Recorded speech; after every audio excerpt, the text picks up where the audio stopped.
Hello అండి, నిన్న night rice చేస్తే మిగిలిపోయింది అనమాట. దాన్ని వేళ కర్డ్ రైస్ చేస్తున్నాను, చూసేయండి. నిన్న నైట్లో అన్నం మిగిలిపోయింది కదా, పెరుగు వేసి పక్కన పెట్టేశాను. దాంట్లో కావాల్సినవి క్యారెట్లు, తాలింపులు అండ్ పుదీనా. నా దగ్గర కొత్తిమీర లేదండి, పుదీనా వాడుతున్నా. పచ్చిమిరపకాయలు ఇక్కడ ఆయిల్ పెట్టి ఫస్ట్ అయితే ఆయిల్లో తాలింపులు పచ్చిమిరపకాయలు వేసానండి. బాగా ఫ్రై అయిపోవాలి. ఈలోపు మనం క్యారెట్లు, పుదీనా తురిమేసుకుందాం.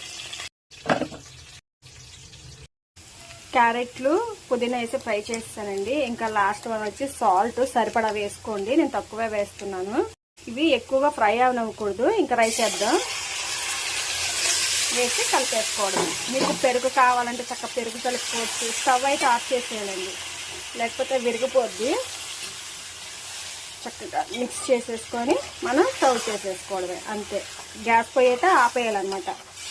ఆపేసుకొని చూసారా, చక్కగా టేస్టీగా ఉండే పెరుగన్నం మనకు రెడీ అయిపోయింది. పిల్లలు కూడా చక్కగా తినొచ్చు. ఈరోజు మధ్యాహ్నం మా అమ్మాయికి ఇదే పెడతాను నేను, స్నాక్స్ బాక్స్లో, అదే లంచ్ బాక్స్లో, సారీ.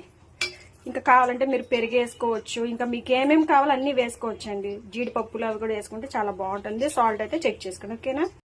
నాకైతే పెరుగు తక్కువ అనిపించింది, నేను మళ్ళీ పెరుగు వేసాను. కూలింగ్ పెరుగు వేసుకుంటే చాలా బాగుంటుందండి టేస్ట్. చక్కగా పెరుగు ఎంత ఎక్కువ ఉంటే అంత బాగుంటుంది, కమ్మగా ఉంటుంది. ఓకేనా, ట్రై చేయండి. ఇంకంతే, సర్వ్ చేసేయడమే. రెడీ పెరుగన్నం.